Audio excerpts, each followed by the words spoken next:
तेजस्वी यादव के परिवार यानी लालू प्रसाद यादव के परिवार से तो पूरे बिहार को खतरा है। जब लालू जी और लालू जी की धर्मपत्नी यानी तेजस्वी की माता जी जब ये मुख्यमंत्री थे तो बिहार के हर एक गुंडे को ये ताकत मिल गई थी कि वो सीधे अपने आप को मुख्यमंत्री और मुख्यमंत्री आवास से जोड़ता था। एक परिवार जो बिहार में आतंक और डर का पर्याय है तो वो है तेजस्वी यादव जी, आपका परिवार। नमस्कार, आप देख रहे हैं वॉच न्यूज और मैं हूं आपके साथ निर्भय किशोर। बिहार विधानमंडल का मॉनसून सत्र चल रहा है। 5 दिनों तक चलने वाले इस सत्र का आज 5वां और आखिरी दिन है। इस आखिरी दिन में विधान परिषद की नेता विरोधी दल राबड़ी देवी का एक बयान सामने आया जिसमें उन्होंने विधानसभा के नेता प्रतिपक्ष तेजस्वी यादव को लेकर के चिंता जताई है, अपने पुत्र को लेकर के चिंता जताई है। उन्होंने कहा है कि तेजस्वी यादव पर संकट है। तेजस्वी यादव को लेकर के जिस तरीके से कल सदन की तस्वीरें दिखी थी उस पर उन्होंने चिंता जताई है और कहा है कि सुरक्षित नहीं है। अब ऐसे में जहां एक तरफ विधान परिषद की नेता विरोधी दल का ये आरोप सरकार के ऊपर कहें लगा है, उसके बाद से अब प्रतिक्रियाओं का दौर जारी है। बीजेपी के प्रवक्ता हैं कृष्णन कुंतल, उन्होंने ये आरोप का खंडन कर दिया है। उन्होंने उल्टा ही इस आरोपों के बाद राबड़ी देवी पर गंभीर आरोप लगा दिए हैं। इस आरोपों के बाद उन्होंने आरजेडी पर गंभीर आरोप लगा दिए हैं और खास करके लालू परिवार पर आरोप लगाया है।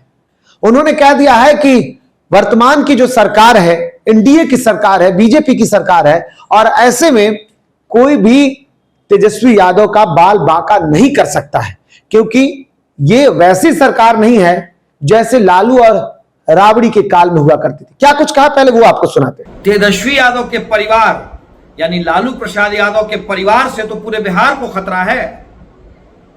एक परिवार जिसके कारण बिहार का हर गुंडा, हर अपराधी अपने आप को मुख्यमंत्री आवास का व्यक्ति बताने लग गया था, वो था लालू प्रसाद यादव का परिवार।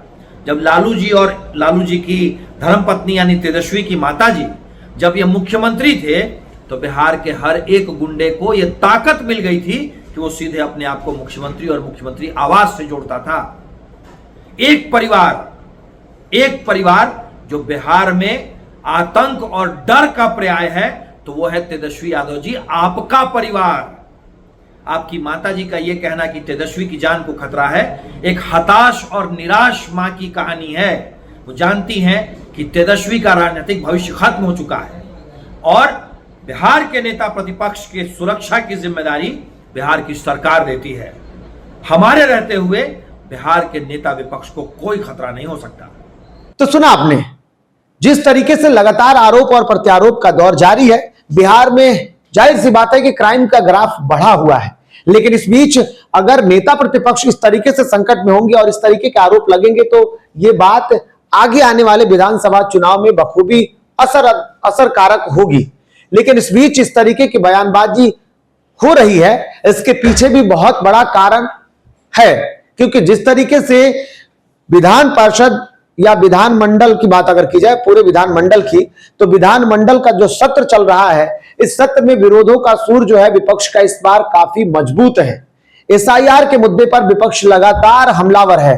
बिहार में बढ़ते हुए क्राइम के ग्राफ को लेकर के विपक्ष एकजुट है और इतना ही नहीं बल्कि जिस तरीके से प्रदेश में हालिया कुछ स्थितियां रही हैं उसको लेकर के विपक्ष सरकार को हर कीमत पर घेरने की कोशिश कर रहा है। और ये सिर्फ कोशिश सदन की नहीं है बल्कि जनता के बीच में भी ये संदेश देने की है कि अब इस बार सरकार बेहतर काम नहीं कर रही है तो विपक्ष के साथ जनता समर्थन करे, सपोर्ट करे, वोट करे। ये भी एक पॉलिटिक्स हो सकता है। लेकिन पिछले 2-4 दिनों में जो सदन की तस्वीरें दिखी है वो बखूबी बेहतर नहीं कही जा सकती है, चाहे सत्ता पक्ष के द्वारा प्रतिक्रियाओं का दौर रहा हो या फिर विपक्ष के द्वारा अगर कोई भी ऐसे शब्दों का इस्तेमाल किया गया है जो ना ही संवैधानिक है और ना ही वो किसी भी सदन में बोलने वाली शब्द हैं। बावजूद इसके अब आरोप और प्रत्यारोप के बीच में जो तस्वीरें पिछले कुछ दिनों में दिखी है वो जरूर ना ही सरकार के लिए बेहतर है और ना ही जनता के लिए बेहतर है। लेकिन इन सबके बीच आरोप और प्रत्यारोप का दौर तो जारी है, राजनीति है, आरोप और प्रत्यारोप चलते रहेंगे। लेकिन इस रिपोर्ट में हम आपको इतना ही दिखाते हैं। फिलहाल इतना ही, नमस्कार।